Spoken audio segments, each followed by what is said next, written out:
ករណីបុរសម្នាក់ទិញសាំងដុតសម្លាប់ខ្លួនឯងករណីអគ្គិភ័យបណ្ដាលឲ្យជនរងគ្រោះចំនួន1នាក់ស្លាប់ឈ្មោះ Von Thon ភេទប្រុសអាយុ40ឆ្នាំ និងឆេះផ្ទះអស់ចំនួន1ខ្នងនៅថ្ងៃទី15ខែសីហាឆ្នាំ2026វេលាម៉ោង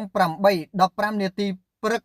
មានករណីអគ្គិភ័យឆេះផ្ទះចំនួន1ខ្នងនៅភូមិជាំអំពិលឃុំជាំស្រុកមេមត់ខេត្តត្បូងឃ្មុំក្រោយពីទទួលបានព័ត៌មានភ្លាមកម្លាំងជំនាញនៃអធិការដ្ឋានស្រុកមេមត់ចុះអន្តរាគមន៍ពន្លត់អគ្គិភ័យភ្លាមនិងបានគ្រប់គ្រងស្ថានភាពទាំងស្រុងមិនបណ្ដាលឲ្យឆេះរាលដាលបន្តទៀតទៅផ្ទះក្បែរអ្នកខាងទេក្នុងកិច្ចប្រតិបត្តិការនេះកម្លាំងជំនាញ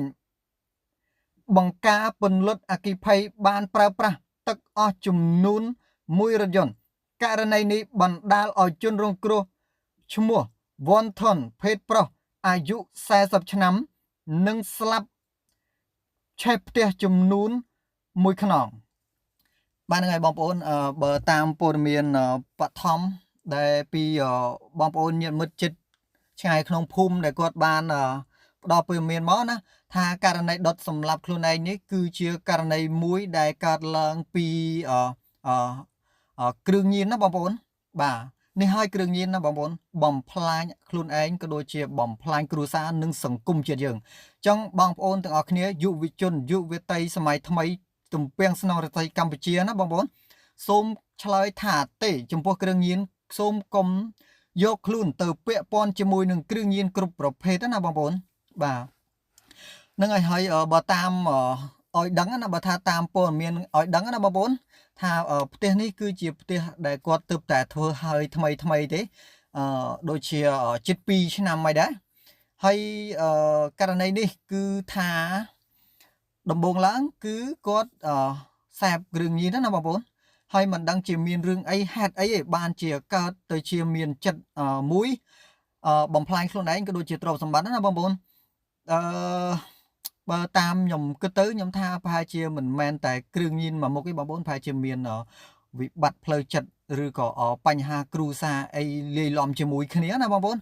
បើតាមខ្ញុំមើលទៅផ្ទះគាត់នឹងគឺថាធំហើយថ្មីទៀតអញ្ចឹងខ្ញុំគិតថាមនុស្សនឹងប្រហែលជាគ្រឿងញៀនមិនអាចវាយលុបបាន 100% ទេសម្រាប់ទៅលើបុគ្គលហ្នឹងណាព្រោះយើងមើលទៅ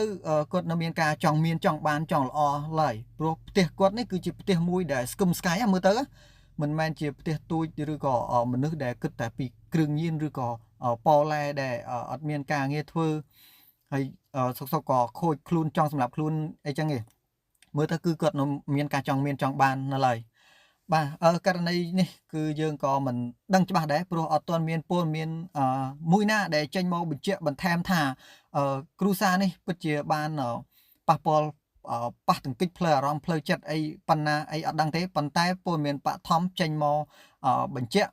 ថាគាត់គឺពិតជាបានប្រើប្រាស់គ្រឿងញៀនមែនសូម្បីតែបងប្អូនក៏ដូចជាអ្នកភូមិចិត្តហ្នឹងក៏គេបាននិយាយថាគាត់គឺជាមនុស្សម្នាក់ដែលបានសេពគ្រឿងញៀនណាបងប្អូនអញ្ចឹងហើយនេះហើយអត្តពលគ្រឿងញៀនណាធ្វើឲ្យយើងវិនិច្ឆ័យខ្លួនឯងវិនិច្ឆ័យសង្គមជាតិយើងអញ្ចឹងបងប្អូនទាំងអស់គ្នាមើលហើយទុកជាមេរៀនទុកជាការចងចាំមួយថាគ្រឿងញៀនគឺមិនល្អទេបំផ្លាញយើងគ្រប់ទម្រង់គ្រប់វិស័យណាបងប្អូនណាអាសូរមែនតើបងប្អូនឆេះខ្ទេចតែម្ដងឆេះផ្ទះខ្ទេចតែម្ដងមនុស្សក៏ឆេះអស់ដែរបងប្អូនឆេះឡើងមាត់តែមកណាដៃជើងក្បាលមើលលេងយល់ហើយឃើញនៅសល់តែមួយទូខ្លួនមួយដងខ្លួនមានចេញតាំងពីពោះវីនពោះតាំងមកណាបងប្អូនអញ្ចឹងខ្ញុំអត់ដាក់ទេរូបភាពនឹងវាដូចថាវាស្ដែងពេកខ្លាចខាងក្រុមហ៊ុនគេចាប់ខូចเพจពីបទយើងដាក់វាច្បាស់ពេកវាគេហៅថារូបភាពរន្ធត់រូបភាពប៉ះពាល់សតិអារម្មណ៍មនុស្សចាស់កុមារហើយនឹងជនខ្សោយបេះដូងដែលគាត់មើលទៅគឺគាត់មានការស្រីវស្រាប់រំភើបភ័យញាប់ញ័រក្នុងចិត្តគាត់ណាអញ្ចឹងអរគុណច្រើនសម្រាប់ការតាមដានទស្សនាវីដេអូនេះ